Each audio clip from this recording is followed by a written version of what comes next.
السلام علیکم۔ بسم اللہ الرحمن الرحیم۔ پہلا عشرہ رحمت کے ایام کے نام سے بھی جانا جاتا ہے۔ دنیا بھر کے مسلمان ماہ رمضان کو روزے، مشغولیت، غور و فکر، توبہ اور سخاوت کے مہینے کے طور پر مناتے ہیں۔ رمضان المبارک نے اپنی صدیوں کی تعطیلات میں اپنا متحرک ماورائی جوہر برقرار رکھا ہے۔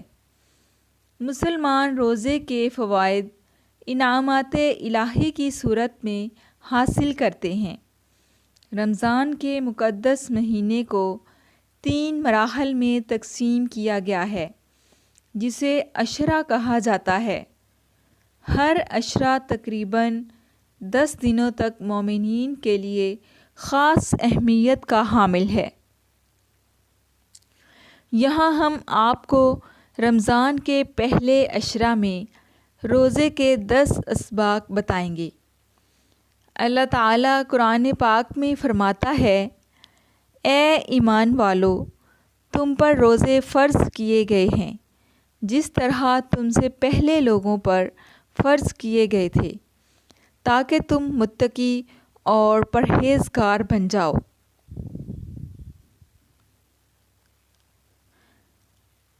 عشرہ میں تقسیم کیوں کیا گیا؟ رمضان کا مہینہ ہمیشہ برکتوں، رحمتوں اور بخششوں کا یقین لے کر آتا ہے۔ تمام مسلمانوں کے لیے یہ بہترین موقع ہے کہ وہ اللہ سے آخری رحمت طلب کریں، ان کی مغفرت کے لیے دعا کریں اور اپنے آپ کو جہنم کی آگ سے بچائیں۔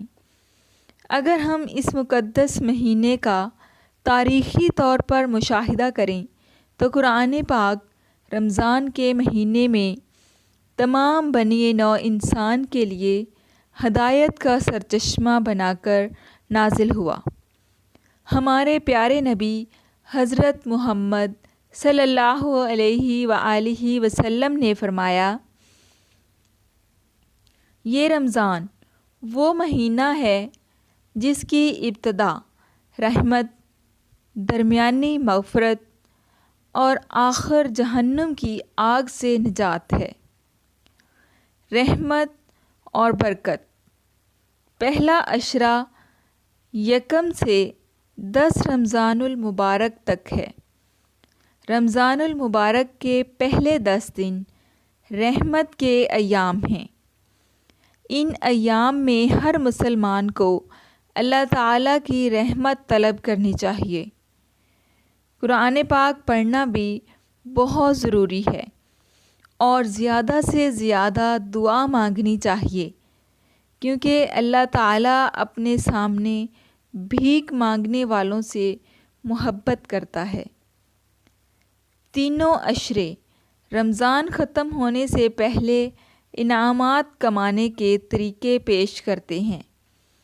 پہلے عشرہ کے 10 اسباق۔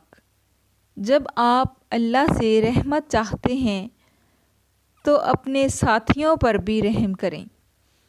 اللہ یقیناً دوسروں کے ساتھ اچھا سلوک کرنے والوں کو پسند کرتا ہے۔ در حقیقت پہلے عشرہ کا مقصد اپنے ساتھی مخلوقات پر رحم اور مہربانی کرنے کی مشق کرتا ہے۔ متعدد اسباق میں سے جو پہلا عشرہ ہمیں سکھاتا ہے، ہم ذیل میں چند ایک کو درج کر سکتے ہیں۔ رمضان وہ مہینہ ہے جس میں اللہ تعالیٰ ہماری نیکیوں کو بڑھاتا ہے، ہمارے گناہوں کو مٹاتا ہے اور ہمارے درجات بلند کرتا ہے۔ اس مہینے کا نام اس لیے پڑا ہے کہ یہ ہمارے گناہوں کو مٹاتا ہے اور ہمیں مقدس مہینے میں مزید نیک اعمال کرنے کی اجازت دیتا ہے۔ صدقہ دے کر ہم اپنے اوپر اللہ تعالیٰ کے فضل و کرم کو جنم دیتے ہیں۔ یہ ایک ایسا عمل ہے جو اللہ کو سب سے زیادہ پسند ہے۔ رمضان کے اس مقدس مہینے میں وفادار اپنے جسم اور روح کو پاک کرنے اور اپنے خوف خدا سے ڈرنے والے معیار کو وسیع کرنے کے لیے نظر آتے ہیں۔ ہم سب کو اپنے غصے اور جارحیت پر قابو رکھنا چاہیے اور مسلمانوں کے ساتھ اچھا سلوک کرنا چاہیے۔ آخر یہ ہے پورے ماہ رمضان کا اصل جوہر اور مقصد۔ پہلا عشرہ کو پورا کرنے کے لیے ایک مناسب طریقہ ہے۔ ہمیں جب بھی اور جہاں بھی ہو سکے لوگوں کی مدد کر کے صدقہ جاریہ کرنا چاہیے، جیسا کہ تراویح صرف رمضان کی دعا ہے، اس لیے یہ فطری بات ہے کہ اس میں بہت سے اضافی فوائد اور اجر ہیں۔ یہ روحانی طریقے سے رمضان کے ثمرات حاصل کرنے میں مددگار ثابت ہوں گے۔ یہ ایک حقیقت ہے کہ جب ہم زیادہ رحم کرتے ہیں تو ہم زیادہ رحم حاصل کرتے ہیں۔ مہربانی ہمیشہ زیادہ مہربانی کے ساتھ ادا کرتی ہے۔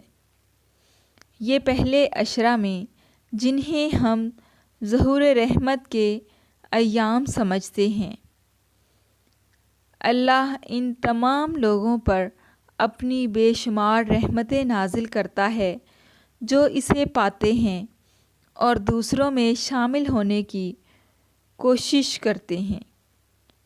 پہلے عشرہ کے دوران گھر والوں سے ملنے یا فون کرنے کے لیے وقت نکالیں جن سے آپ اکثر بات نہیں کرتے، کیونکہ اپنے رشتہ داروں کے ساتھ قربت آپ کو اللہ کے قریب کر دے گی۔ سب سے اہم بات یہ ہے کہ صبر و تحمل اور اچھے اخلاق کو فروغ دینا اول عشرہ کی بنیادی مقاصد ہیں۔